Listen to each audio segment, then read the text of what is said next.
It's Nolan. What's going on, y'all? It's the kid J Nolan here. Now, if you've been watching my channel for a while, earlier this year I actually did a report on these two Instagram model influencers, as they've been calling them on all the publications. They're actually not. All right, so we got Hey Rocky, aka Raquel. She's an R&B singer. She lives out in LA, and then we've got Melissa Dufour. I believe she lives in Florida, and she is basically, I guess you could say she's an influencer, but she also is a clothing designer of athleisure wear. Okay, I want to be as accurate as possible because I know all the viral stuff has been calling them IG models, IG influencers, and I don't think it's completely fair to just identify them as that because they actually have other things that they do. And I want to be fair for that. These two young ladies were actually arrested earlier this year, back around, I think, June. They were out transporting narcotics from Houston, I think, to Atlanta, and they got caught in Alabama. I'm going to get into the specifics and the details in just a moment. Now, bear with me. Y'all know how I do on this channel. We like to give context, right? But I'm just letting y'all know that I spoke about this before, and I'm providing an update for anybody that missed it at that time and anybody that still does not know who these people are. Now, as you can see to my left here, this is what they look like. Their mug shots look vastly different. You've probably seen their mugshots going viral on all of the content channels and whatnot. There's a bunch of YouTube videos talking about them, etc. So let's get into the story. All right. So as of July, we're going to go back in time a little bit before we get to what's going on right now. So back in July, they state, U.S. prosecutors indicated today that the $3 million cocaine trafficking case involving singer-songwriter Raquel Rocky Antiola is expected to be lengthy as they anticipate a complex investigation.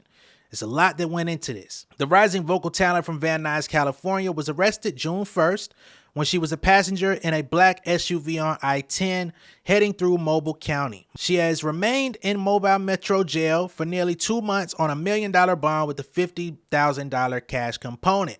Ms. Antiola was arrested on the roadside along with the driver, athletic brand entrepreneur Melissa Dufour of Miramar, Florida, after local law enforcement pulled the vehicle over for a traffic violation. So they got in trouble for a traffic violation. A search of the vehicle discovered the SUV was elaborately modified with a hidden storage compartment which contained 85 bricks of hard white weighing over 217 pounds. The two women individually maintain a notable social media presence. Antiola has written and has been featured on numerous song recordings and most recently released a hip-hop album called Don't Take It Personal. It wasn't a hip-hop album, it was an R&B album. She is a singer. I hate when y'all do that. A preliminary hearing was expected to take place on July 25th. However, state prosecutors unexpectedly moved to drop the case. I don't know how that worked. Instead, Antiola and Dufour were arraigned on 2 federal drug charges before U.S. Magistrate Court Catherine P. Nelson later that afternoon on the 5th floor of the U.S. Courthouse in downtown Mobile. Dressed in black outfits, shackled and wearing Croc sandals, both women were read out their rights and pleaded not guilty at the time to conspiracy to possess drugs with the intent to distribute and possession of drugs with the intent to distribute. That's some weird charges. Conspiracy to possess and possession. Y'all was really trying to tack that shit on, weren't you? The federal indictment filed the previous month revealed that both women were alleged to have been operating in drug trafficking since as early as November of 2022. So this is something that they have been doing, going back and forth across state lines, transporting these narcotics to upkeep their image and keep up their lavish lifestyles, right? Because Raquel, aka Hey Rocky, she was signed to Empire. She put out an EP called Don't Take It Personal. She was also working with the producer Hitmaker at one point during the pandemic. It seems that the project with Hitmaker never actually got to see the light of day. As a matter of fact, I'm going to pull up an Instagram post where he was making it known that he was not legally able to put out the project that they had together, which this might have been what influenced her to get into the drug game. So as y'all can see, we got Hitmaker looking very lame in the studio, or as he stated in his lawyer's office. He says, "I'm currently waiting on lawyers and shit I have no control over to release Hey Rocky's music. This has been the most stressful thing that has happened since the pandemic, but God's timing is always perfect timing. Follow my sis now and be ahead of the wave because it's coming." And he then tagged her and his label, Make a Sound, which is under Empire as well, and he has a corporate position over at the company.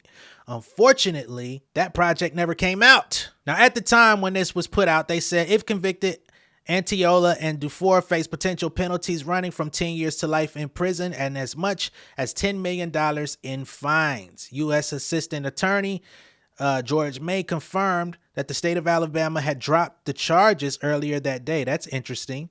He said federal prosecutors were surprised by the move, but they have filed a motion to detain both subjects into the custody of U.S. Marshals. So they went from state charges to federal charges. So they really just railroaded them the fuck out. During interviews with authorities, Miss Melissa Dufour, the one who makes the athleisure clothing, she says that she and Antiola left the Miami area on Monday, May 29th, in order to go to Houston, Texas to attend a cookout and a party. And she said that the vehicle was actually her boyfriend's, who brought it to her from Atlanta. So this is the claim that she made, her boyfriend's vehicle. So she's saying it's his car that had all of this extra modifications and was holding the drugs. We don't know who her boyfriend is, and it doesn't seem like she's implicated her boyfriend in any of these charges or complaints. She's just taking it. She alleges that he brought her the car from Atlanta. Antiola claims she had flown from Los Angeles to Miami to attend her cousin's graduation, but later left with Dufour when she couldn't get a ticket. But then you rode with her to Houston in the vehicle. They say neither woman could give details on how her boyfriend returned to Atlanta and could only provide one name from the party they attended. So they refused to give any names out. I'm sure this boyfriend in Atlanta is a D-boy. Dufour and Antiola claimed they were drunk the night of the party and were brought back to their hotel room via a taxi, leaving the vehicle behind.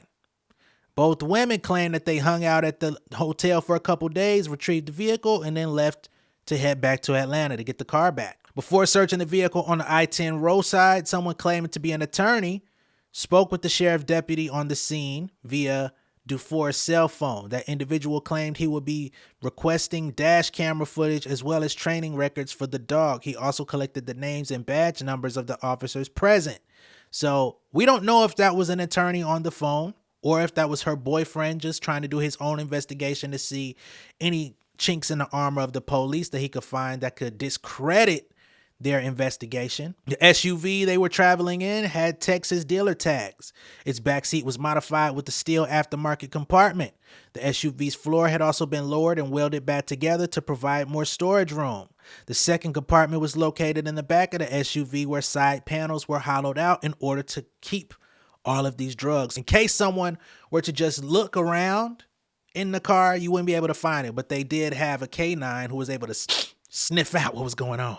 Earlier this week, more details were put out. If y'all remember, at the time, they said they were not guilty.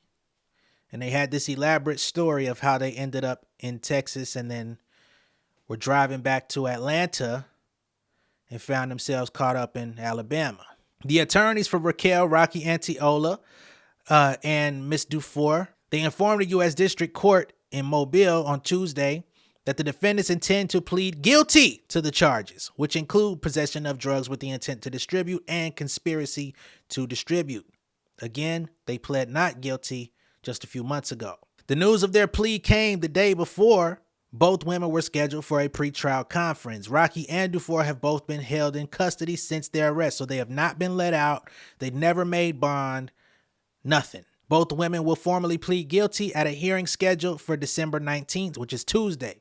A detailed account of the case is expected to be filed publicly with the court on December 18th on Monday. Again, if convicted, Antiola and Dufour face potential penalties of 10 years to life in prison and as much as $10 million in fines. So to all my people out there, this is the dark side of trying to keep up the image. This is the dark side to the luxury lifestyle that a lot of people incessantly want, willing to try to achieve at all costs. You know what I'm saying? Even going as far as to ruin everything that you've set up for yourself. Like, this girl had a promising career in music. She actually is talented. She has a nice voice. I also feel like she had the look. She could have been, on the precipice of actually cutting through within a couple of years. She was working with Hitmaker. She put an EP out called Don't Take It Personal. She's got songs with T.I. She's got songs with people in the industry that she's featured with. All she had to do was continue to hold the fort for a little bit longer, and her moment could have came. Now it's completely ruined. Y'all got all this publicity. Y'all got all this fame for all the wrong reasons. Now you're getting new streams on your music, right? You're getting people that are interested in you. You got folks that are posting about you. I'm talking about you on my channel, which I never would have had this story never come across my desk.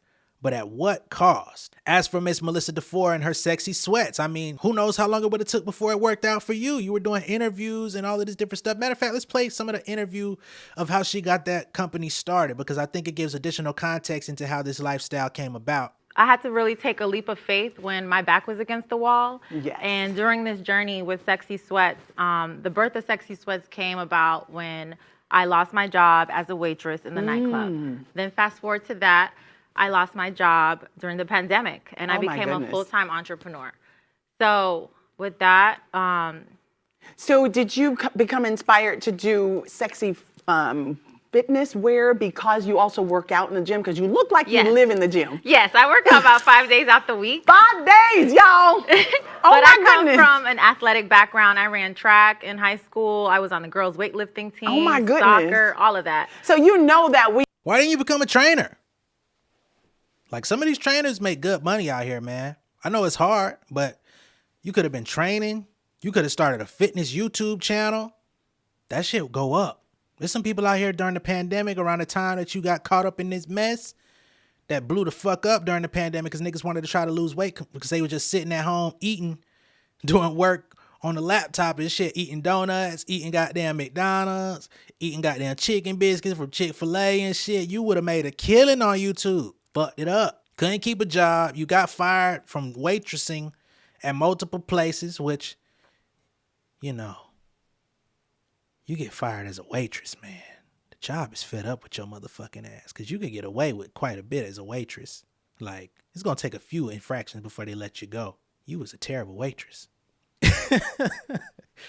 There's so much that you could have done. Like, you didn't even give yourself an opportunity to, like, get a celebrity in your shit. Like, there's so much that could have went on in the interim before you got caught up with all these motherfucking bricks. Y'all motherfuckers had more bricks than Jay-Z, Gucci Mane, Jeezy, and T.I. could have ever sold in they goddamn raps. You was out here really living what the fuck they be talking about. Who was the boyfriend? Y'all got the snitch on that fucking boyfriend. Y'all finna take 10 years to life for this nigga? While he get the parlay out here in Atlanta, probably still hanging out at the same nightclubs and places that you used to waitress at. Are you fucking kidding me? Man, y'all should be singing like the motherfucking Tweety Bird. $10 million is what they talking about. Like, you either face 10 years of life or you gotta pay $10 million. Whew. At the end of the day, I wish you all the best. Prayers up, man. Y'all fucked up. Y'all fucked up bad. Y'all fucked up bad, man. They got y'all in that motherfucker like my nigga Raekwon on Supreme Clientele, man. They got y'all motherfuckers in there looking like Tom and Jerry, man. They got y'all fingers shoved up in the locker. Niggas taking your snacks. You try to get commissary on your book so you can get some chocolate, man. Shit is fucked up in there, man. And you could have been out here singing. You could have been out here training, getting your motherfucking sweats in stores. Y'all been doing it. Y'all was doing it long enough, man. Y'all was doing it from what? November 2022 up until June. I could only imagine how much money y'all was getting broke off. Probably not that much, to be honest, because y'all was just transporting. They give y'all the lease to the stuff, to the rivers and the lakes that you was used to. Call your family. Could have went back home to your parents or something. I don't know, man. I bet you they wish you would have. Let me know what y'all think of all this down below in the comments. Be sure to like and share this video. If this is your first time seeing me on YouTube, go ahead and subscribe to the channel. Hit the post notification bell for all updates. I will see y'all later. Raquel, when you get out, if you get out, hit me up, man. If you need some information on how to actually make money from your music. I don't know what your relationship with Empire is looking like right now. But hey, man, I would be down to do a consultation with you to help you set up your music-based business. Take everything I say in this video with a grain of salt. We just being lighthearted over here, having a good time. But for real, I'm very passionate about artists. You're going to have to pay, but I'm here. Peace. King of my city in cul-de-sac. Coming out swinging like soldier rag. Leading my people like quarterback. Boy, I study this shit on my almanac. Had to get up and grind. Knowledge is booming, I'm here to apply. Came with the chip and the dip, it just single the mind. We finna do more than survive. I need my check. Spinning the block for the Gouda. We hitting the jeweler to flood out the net. We don't do beef for computers, I'm straight out the sewer, we come when you rest. Niggas be looking perplexed, so keeping my foot on their neck. No map, I trust my gut for the quest. With drama, I'm fully abreast. I was ready for years and they doubted me. All of a sudden they tell me they proud of me. I been dropping these haters like calories. Cross them out, I came back with some boundaries. Stand for my honor, but too raw, no corner. Packing the stick with a drummer. Wanna catch my bad, won't fumble. I done came too far to be humble.